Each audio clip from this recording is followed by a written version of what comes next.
વડોદરા જિલ્લાના ડભોઈ તાલુકા નાંદોદી ભાગોળ સ્થિત હરિહર આશ્રમના મહંત પૂજ્ય વિજયજી મહારાજની અધ્યક્ષતામાં રામચરિતમાનસના પાઠનું આયોજન કરવામાં આવ્યું હતું। દર વર્ષે પવિત્ર શ્રાવણ માસ દરમિયાન રામચરિતમાનસ પાઠનું આયોજન હરિહર આશ્રમ ખાતે કરવામાં આવે છે। મહંત વિજયજી મહારાજે વધુમાં જણાવ્યું હતું કે ભગવાન શિવને રીઝવવા શ્રી રામની કથા કરવી ખૂબ જ જરૂરી છે। આજરોજ હરિહર આશ્રમ ખાતે રાખવામાં આવેલ અખંડ પાઠ સતત 27 કલાક સુધી ચાલશે। આ રામચરિતમાનસ પાઠ જગત કલ્યાણ, પરિવારમાં સુખ શાંતિ, દેશમાંથી તમામ પ્રકારના ભેદભાવ દૂર થાય, લોકો પ્રેમ ભાવથી રહે તેવા ઉમદા હેતુથી દર વર્ષે આ કથાનું આયોજન કરવામાં આવે છે। હરિહર આશ્રમ ખાતે પવિત્ર શ્રાવણ માસ દરમિયાન ભક્તિભાવના કાર્યક્રમો યોજવામાં આવે છે।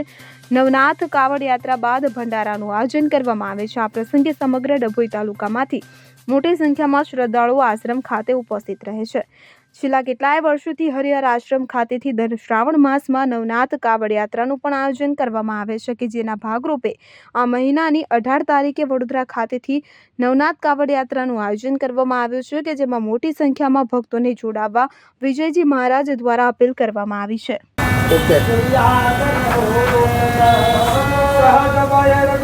ये डभोई हरिहर आश्रम से रामचरितमानस का पाठ रखा गया है।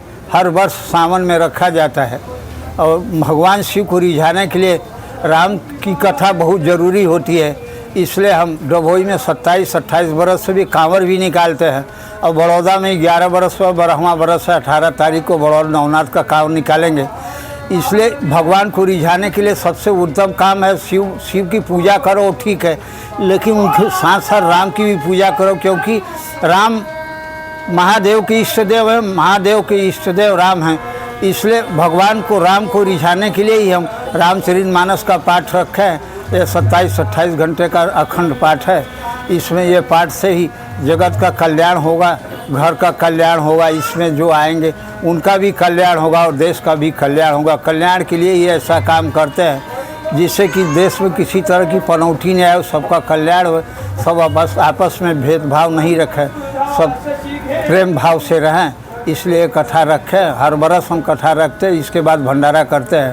नवनाथ का कांवर पूर्णावती करने के बाद यहाँ भंडारा करते हैं। सावन में 1 महीने का हमारा पूरा प्रोग्राम होता है। कभी रुद्राभिषेक है, कभी कांवर है, कभी रामायण है, ऐसा करके मतलब 1 महीने का हमारा सावन का प्रोग्राम रहता है।